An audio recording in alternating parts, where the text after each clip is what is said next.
Hi, so today we are going to talk about understanding our emotions.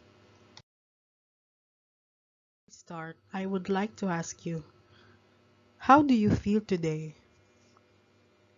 Some of you may feel happy, sad, worried, nervous, or even excited. But what do you call these feelings? These feelings are called emotion. Think about the time where you receive a gift. You may have felt your heart was racing and your face turned into a smile. You are experiencing happiness. And this is also known as experiencing an emotion. Emotions gives us informations about what we are going through at that time and how we should respond to that experience.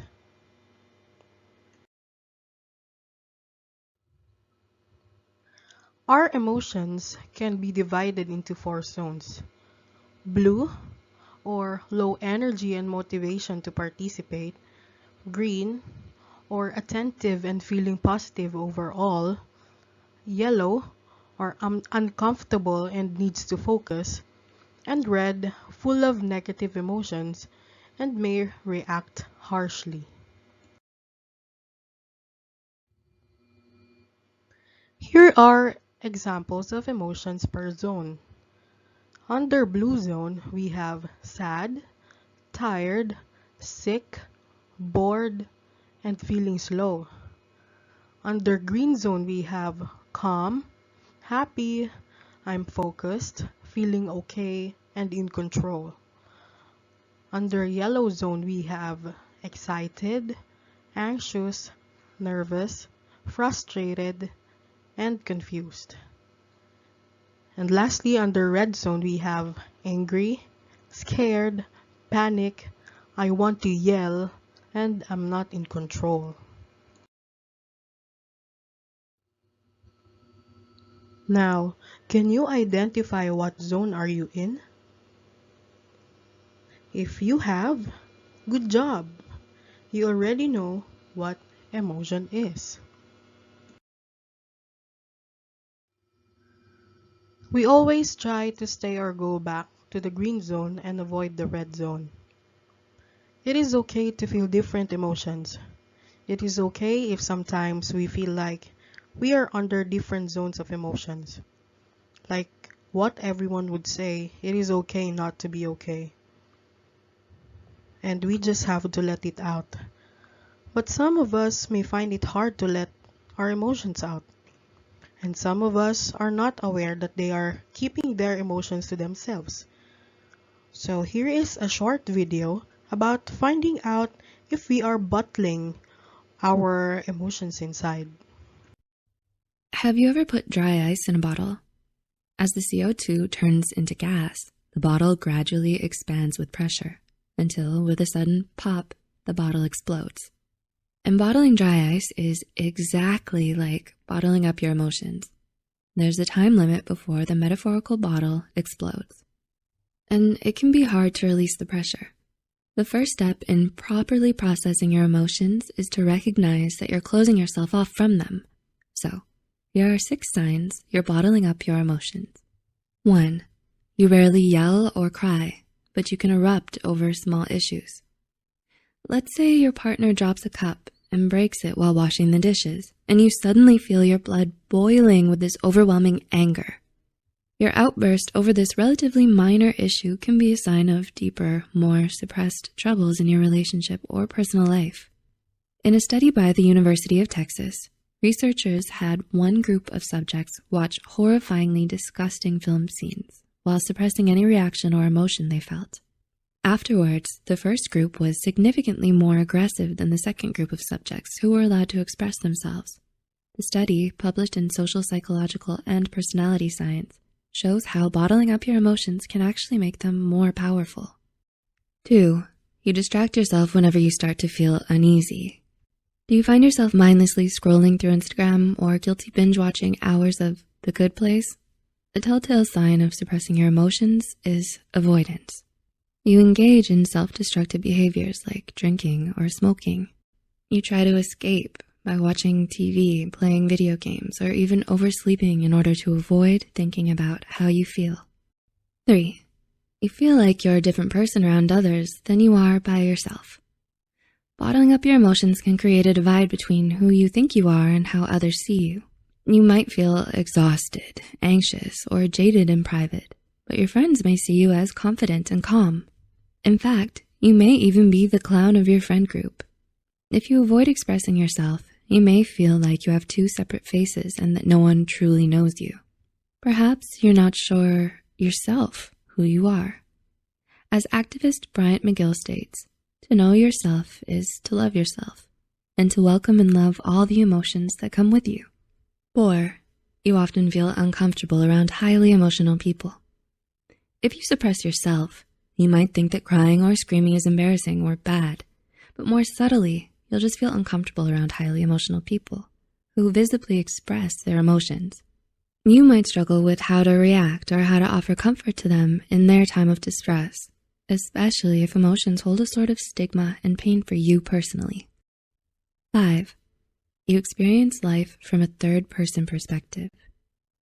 Maybe you're at the mall with your friends and everyone is laughing and joking around, but you feel as if you're observing the fun rather than fully engaging in it. You feel distant from others. You may also find intimacy difficult and have only a few close friends. By bottling up your emotions, you distance yourself from how you feel. It makes not only anger and sadness harder to express, but also expressing happiness and joy. And 6. You avoid confrontation and never address the cause of your emotions. Perhaps you feel powerless over your own life. You're unable to think deeply about your emotions, nor can you talk to others about how they make you upset. Even if you bottle your emotions, you can still feel angry and sad, but instead of finding the cause of the negativity, you numb yourself to the pain. You fear any sort of confrontation and you avoid your emotions just like you avoid emotional people. Psychologist Perpetua Neo explains that emotions shouldn't be so fear-inducing. They exist for a reason. In fact, she calls them our first intel in a war, because they're often a sign that something is wrong and needs fixing.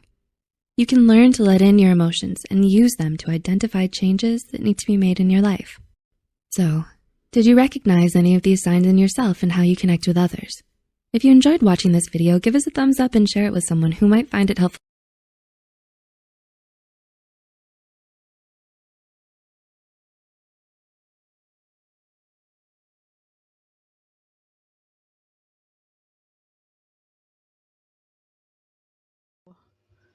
How do we express or talk about what we feel?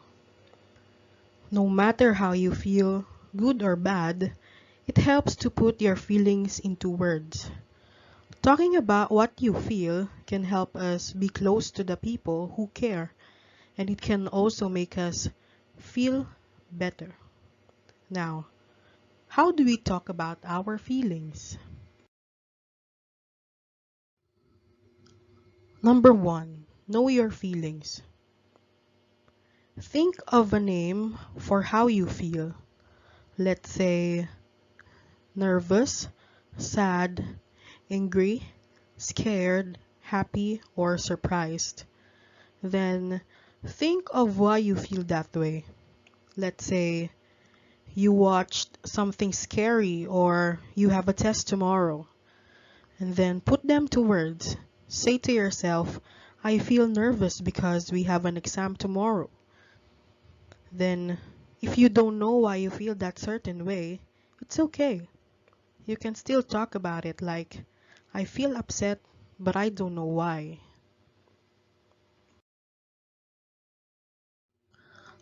Number 2, have someone to talk to. You don't have to wait for something big to happen to express what you feel. You can say it anytime. Talking about what you feel doesn't have to be a big talk. It can be as simple as, I'm excited for our lesson tomorrow, or I'm happy about the activity that we did today. You don't have to say every feelings that you feel, but noticing or acknowledging your feelings And saying it or expressing it is a good practice. The more you do it, the easier it gets. And talking about your feelings is a healthy way to express them. And when you have difficult feelings that you need to talk about, you'll be ready to talk it out.